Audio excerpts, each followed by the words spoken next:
November 15th, 2019, Friday of the 32nd week in Ordinary Time. A reading from the Book of Wisdom.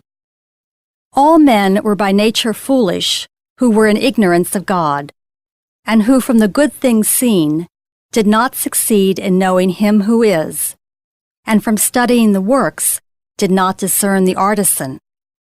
But either fire or wind or the swift air, or the circuit of the stars, or the mighty water, or the luminaries of heaven, the governors of the world, they considered gods. Now if out of joy in their beauty they thought them gods, let them know how far more excellent is the Lord than these, for the original source of beauty fashioned them. Or if they were struck by their might and energy, let them from these things realize how much more powerful is He who made them. For from the greatness and the beauty of created things, their original author, by analogy, is seen.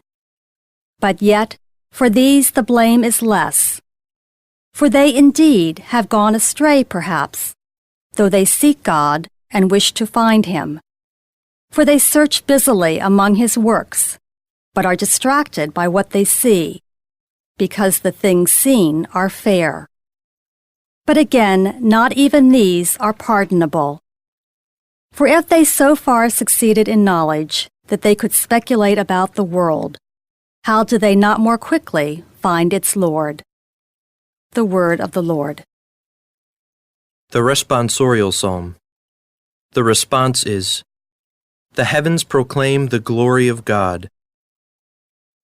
The heavens declare the glory of God, and the firmament proclaims His handiwork. Day pours out the word to day, and night to night imparts knowledge. The heavens proclaim the glory of God. Not a word nor a discourse whose voice is not heard. Through all the earth their voice resounds, and to the ends of the world their message. The heavens proclaim the glory of God. A reading from the Holy Gospel according to Luke. Jesus said to His disciples, "As it was in the days of Noah, so it will be in the days of the Son of Man. They were eating and drinking, marrying and giving in marriage, up to the day that Noah entered the ark, and the flood came and destroyed them all. Similarly, as it was in the days of Lot, they were eating, drinking, buying, selling, planting, building, on the day when Lot left Sodom. Fire and brimstone rained from the sky to destroy them all. So it will be on the day the Son of Man is revealed. On that day, someone who is on the housetop and whose belongings are in the house must not go down to get them.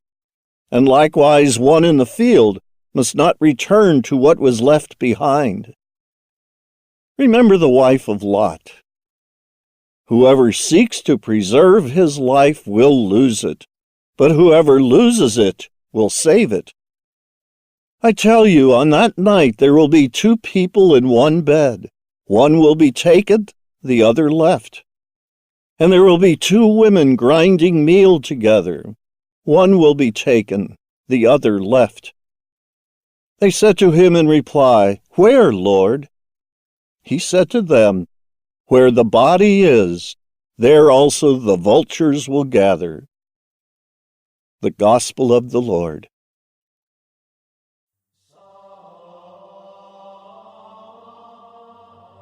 This is Catholic Daily Reflections for Friday of the 32nd week in Ordinary Time. Today's reflection is entitled, Abandonment to God. Whoever seeks to preserve his life will lose it, but whoever loses it will save it.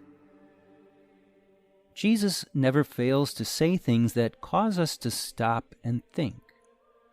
This phrase from today's Gospel is one of those things. He presents us with an apparent paradox.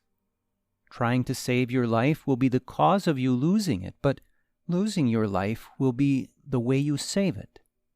What does this mean? This statement especially goes to the heart of trust and surrender. Basically, If we try to direct our lives and our future by our own effort, things will not work out.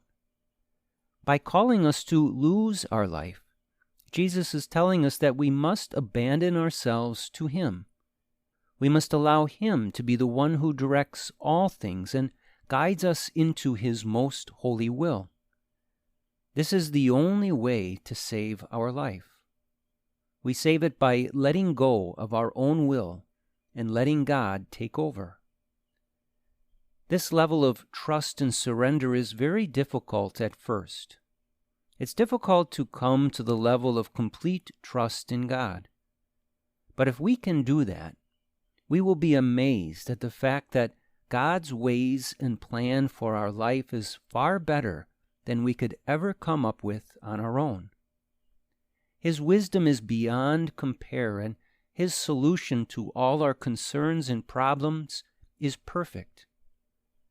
Reflect today upon how ready and willing you are to give complete control of your life to our merciful God.